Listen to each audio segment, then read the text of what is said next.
Yo les bladers, c'est Ryuk. On continue avec les unboxings Beyblade X du mois de novembre avec le BX20, le Dran Dagger Deck 7. Ce pack met en avant la nouvelle Dran Dagger 460R, évolution de Dran Sword 360F qui appartenait à X-Cross, également connu sous son nom de scène Kamen X.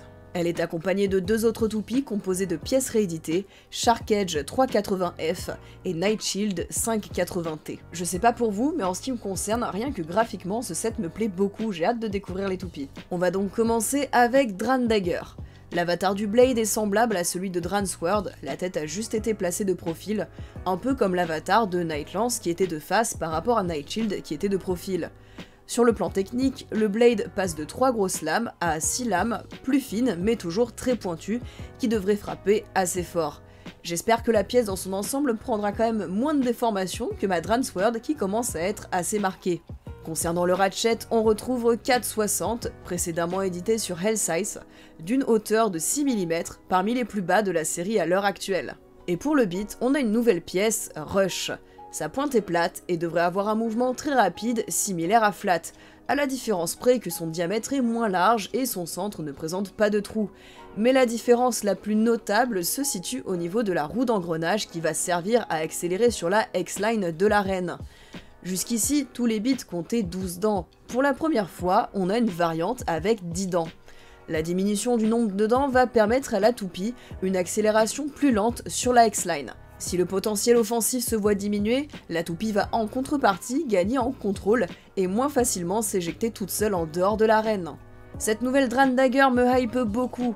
Outre le design que je trouve très réussi, je suis très contente que Takara introduise déjà une variante au niveau de l'engrenage des bits, qui était une piste d'évolution que j'avais déjà soulevée lors d'une précédente vidéo, et qui était pour moi une direction intéressante à suivre pour apporter plus de variations aux dynamiques du jeu Beyblade X. Comme évoqué lors de l'intro, cette toupie est accompagnée de deux autres modèles. Une Night Shield violacée que j'apprécie beaucoup, qui est livrée avec le châssis 580, sorti précédemment sur Viper Tail, que je n'avais pas acheté donc je suis très contente de l'avoir dans ce set, et le beat et le classique Taper de Hellsize, réédité à plusieurs reprises. La petite dernière c'est Shark Edge, dans une recolor vert lime que je trouve beaucoup mieux que la jaune opaque du Random Booster. Elle est livrée avec le ratchet 380 et le beat flat. Ce set est ma foi assez cool, il permet d'obtenir de nouvelles pièces et un blade de Shark Edge qui peut être assez difficile à obtenir car sorti uniquement dans un random booster. Après il est vrai que pour Beyblade X, Takara sort beaucoup de produits chaque mois pour au final très peu de nouvelles toupies. J'entends par là qu'entre les random boosters, les sets etc, on se retrouve très vite avec beaucoup de rééditions. Genre personnellement j'en suis à ma 3ème Night Shield et je sais que Wizard Arrow a déjà eu encore plus de rééditions. Donc pour le porte-monnaie, bah ça pique un peu. Après si on n'achète pas directement les toupies à leur sortie mais qu'on attend un petit peu, on peut facilement se prévoir un planning d'achat pour au final rentabiliser et avoir le plus grand panel de pièces possible en investissant le moins. Et par ce raisonnement, vous avez vite compris que je suis une grosse pigeonne qui va au final se retrouver avec trop de rééditions et va finir à en refiler à ses potes comme Multi dans le dessin animé. Bref, en attendant, c'est pas plus mal, ça fait plus de toupies à ouvrir et à tester pour la chaîne. Donc on n'attend pas plus longtemps et on passe tout de suite dans l'arène. Bon les bladers, j'espère que vous êtes prêts pour les battles. On commence avec Dran Dagger contre Shark Edge, ça promet d'être très agressif. Deux toupies typées attaque, ça part directement sur la X-Line, ça tape très fort, et un premier burst en faveur de Shark Edge. On va voir si Dran Dagger pourra résister sur ce round.